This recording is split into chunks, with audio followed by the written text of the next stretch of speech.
Hello guys, and welcome back to DocMack Garage, and today I'm going to show you how to use a torque wrench. A torque wrench comes in 1/4 inch drive, 3/8 inch drive and a 1/2 inch drive.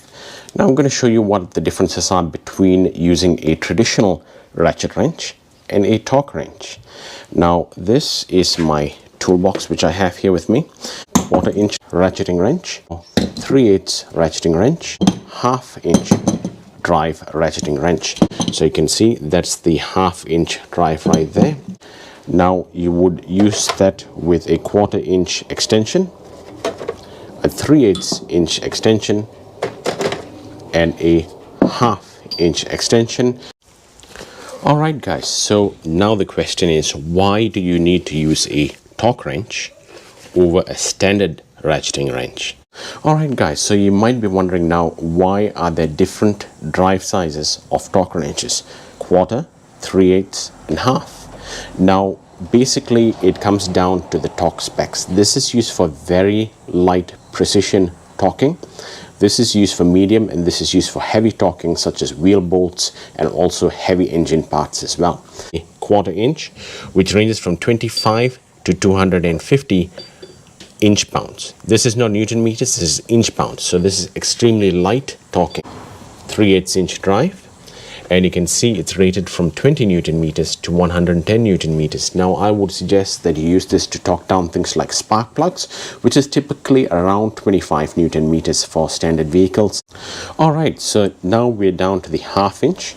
Now as you can see, for the 1/2 inch, it is between 20 Newton meters and 210 Newton meters.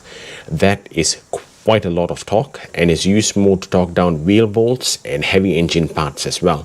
So this will be used for heavy engine parts or wheel bolts. This will be used for medium work, and this is used for light work.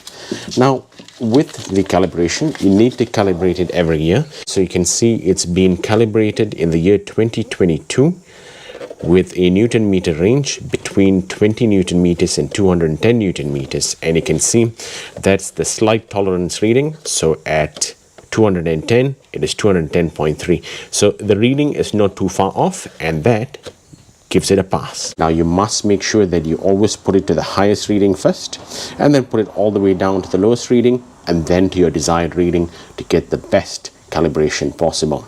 Now these torque wrenches need to be calibrated every year, or possibly every 5,000 clicks. So I would recommend you do it every year. If I want to tighten a ignition coil down, that would be 10 Newton meters for that bolt. So I can then switch it up to the 10 Newton meters equivalent, and then I can tighten it down. Let's see what's inside the box. Alright, you will have a case, and you always have to keep it inside this case, because if the torque wrench drops on the floor, then it is going to go out of spec and you're not going to be able to tighten your nuts properly. Alright, so I'm going to open this one up. As you can see, it almost looks like a standard drive torque wrench. This is a click style torque wrench, which means once it reaches its designated torque, it'll start clicking like so, and it'll start slipping. I'm going to show you an example in a while. Now let's say, for example, if I ask Mike Tyson to go and tighten something, and I'm going to go and tighten something, I'll say, okay, just tighten it until it's snug. If he tightens it, he might go like that, but myself, I'm going to tighten it slow. So the differences between what Mike Tyson might do and what I might do is quite different. So that's where the torque specs come. We're going to pull this locking tab down, and then you want to make sure you push it all the way to the highest setting first. In that way you will recalibrate it, and it's much easier and more precise once you have the desired torque range. So that's all the way up now. And then now what I'm going to do is, you can see that there are some readings right here. So that's in inch pounds. And then what you're going to do is you're going to turn it until it goes to 88.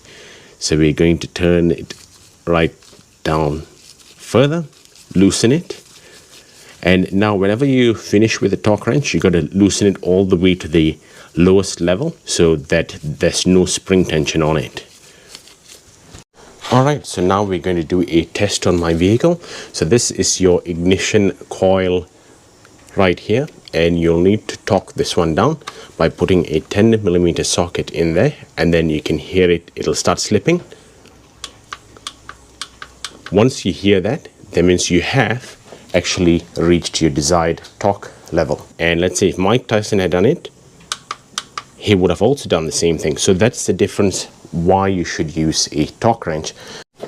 Alright, and let's say if I had done it using a traditional ratcheting wrench with an extension and a socket, I would have tightened it down and stopped. Mike Tyson would have gone and he would have broken it. Alright guys, as you can see, you can torque it right like this using this little notch right here. But why can you push the notch to the left? Can you loosen bolts, very tight bolts, can you loosen it? The answer is no, you can't, because this particular one is for left-handed threads. So basically when you have it like this, is righty-tighty, and that's all you need to do. Now this becomes lefty-tighty. So that's the reason why you have left counterclockwise and right clockwise. The other reason you need to use a torque wrench is there's something called a torque to yield bolt. So basically that's an aluminum bolt that you need to tighten to a specific Newton meter, such as 25 Newton meters. You have to have it right down to 25 Newton meters, and then they might ask you to turn it another 90 degrees.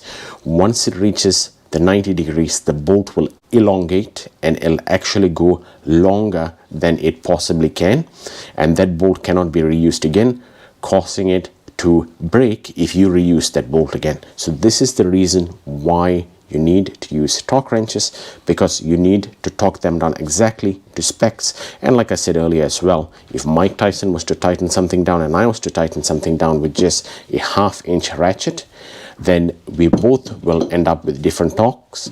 And if he and I were to do it with a torque wrench, we would both end up with the same torque, because this is a click style torque wrench. Alright guys, so this is a click style torque wrench, and this one is a digital torque wrench.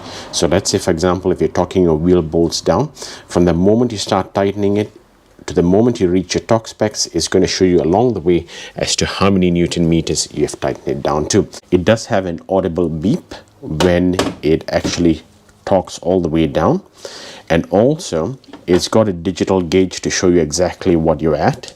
So let's say, for example, you can set it up, and then you want to put 104 Newton meters, because that's the torque spec for my wheel bolt. It's 104 Newton meters. And then what I'm going to do is I'm going to put it on over the lug nut. You can see that means it's already reached its torque spec. Alright guys, I hope this video has been useful and informative for you. Consider subscribing and checking out my other videos as well, and I'll see you in the next one.